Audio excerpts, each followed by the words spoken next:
going on, everybody? This is Brendan back again with another video, and today we are going to be doing some street photography in downtown LA, but I'm going to be trying something a little bit different. I'm going to bring my tripod with me, and I'm going to try to get some cool locked off long exposure type shots. So I think that'll be fun, and I want to bring you guys along for the ride. So let's go.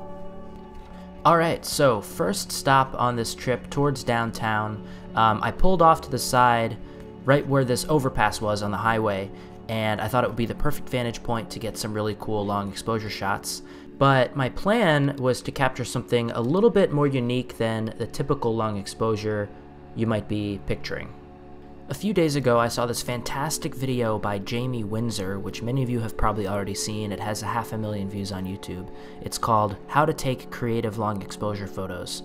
In it, he references the photo series Silent World by Lucy and Simon, and it's a different take on long exposures where it's not used to create a time lapse or show the motion blur of moving objects. It's used to make objects completely disappear, creating this really desolate, empty landscape that would otherwise be filled with people and cars and things.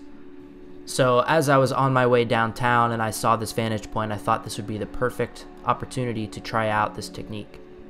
So this was the very first long exposure shot that I got trying this out, basically trying to blur all of the cars in this photo. The settings that I had were, it was a 60-second long exposure at f16, and it was about 8 stops of ND, I believe, and I think it was ISO 50. So getting the exposure as dark as you can so you can make the shutter as long as possible, and that's really how you blur out the cars enough to basically make them disappear. Now I did have to use a little bit of tweaking in Photoshop just to erase a little bit of the motion blur that was still there, but it didn't take that long. It took me like 15 minutes, and this was the result. So once I got downtown, this was the first spot that really caught my eye. I just saw how there was this big puddle with really, really pretty reflections and a dark foreground that was sort of in the shade, and then a brighter exterior with streets and stuff that I could use the same technique to try to blur out the people, make them disappear, make all the cars disappear, and try to create that same kind of desolate feeling with the same technique. The difference here was there was almost like these 3 little spots, 3 little ports that I had to essentially make completely empty with no cars or people. So I wound up taking a whole bunch of exposures, and each one of those just had to at least have one of those windows completely blurred out, completely empty. So I had to wait for the traffic lights to time it just right. So the perpendicular road was empty in one shot, and the parallel road was empty in the other shot. And I wound up getting a lot more exposures than I would wind up needing, but I just wanted to make sure that I had enough options in post that I could stitch them all together. So I wanted to jump into Photoshop here and kind of show you my quick process of how I basically stitched all these different photos together.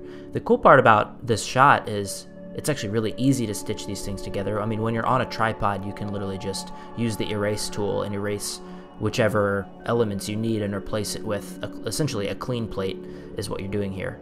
So in this you could see there's 5 exposures. I think I wound up using 2 or 3 of them, and this one was really great because the whole middle to right half of the image was completely clean.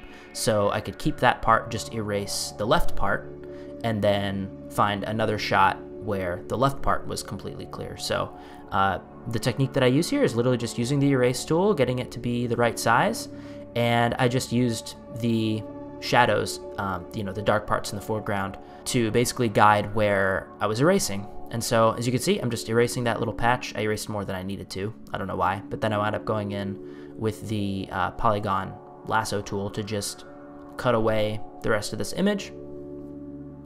And then I had this little patch, this little window that was completely empty that I could use just as a layer. So I just layered that on the topmost layer, which you'll see me do here in a second. So that's deleted.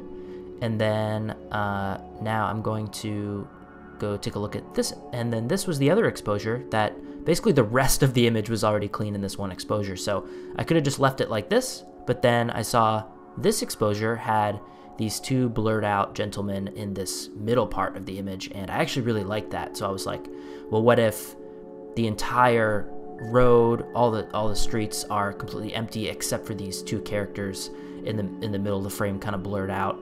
So I decided to cut that out and put that in another layer. So really this could have just been a 2 exposure stitched together shot, but it wound up being 3 exposures. So I cut that out. I had to rasterize this layer really quick so I could cut it. And basically the technique there is you just you select the part you want to cut, and then you go inverse selection, and then you can just hit delete. Now the final little thing I did here, just to tweak it a little bit, was I just wanted to increase the brightness a little bit of that middle part. So I just selected that layer, went to brightness and contrast, and boosted it up around 20 or so, I believe, just to make it a little bit brighter and make sure that it matched the values of the rest of the image, and kind of bring up the exposure of the tree a little bit. But yeah, so this is the final result. I think that turned out really cool, and it just brings the image to another level. It makes it a little bit more interesting than it would have been. Definitely encourage you all to try out things like that in your own photos. Try out new techniques with photos that otherwise would just be sort of mundane, but if you implement something new, it can bring it to a whole other level and make it really, really interesting. So this next spot on the corner of Hill Street and 2nd is this really cool tunnel. So anybody who lives in LA, head to Hill Street and 2nd in downtown, and you'll find this really cool tunnel. There's a few of them actually. But yeah, this was just another really cool opportunity to try out that tripoded long exposure thing. So if you can get a long enough exposure, you can blur out all the cars, all the people walking through the tunnel, and basically make the tunnel completely empty. And I didn't even really need this technique if I had just waited for the right moment for there to be no cars or people, but I didn't really know that at the time, so I digress. Just adjusting my settings here so you can see, still at about an f16, and just adjusting the ND filter there to make it match, and trying to get the highlights in the background to be at about 100% and the shadows in the foreground to be about 10 to 15%. That's usually a good balance. So here's the final result. Nothing crazy, but still a cool shot nonetheless, and I wanted to share it. Now I had another idea here. I was like, okay, well, what if I put it on a 10-second timer, 10-second delay, and I go run in the shot and pose for a second here, and this is the result from that test. Kind of cool. Just shows, just trying to mix it up, It's fun to sometimes take some self-portraits and stuff while I'm out and about with a tripod. Makes it easy. Now, when I was leaving the tunnel, I passed this little puddle, and I actually did a double take and turned around and went back to it. I saw this little puddle reflection, love me some puddle reflections, and I just thought it was cool because it was a square puddle, which you don't often see, and I thought, well, that'll be like a cool element to throw in the foreground of a shot.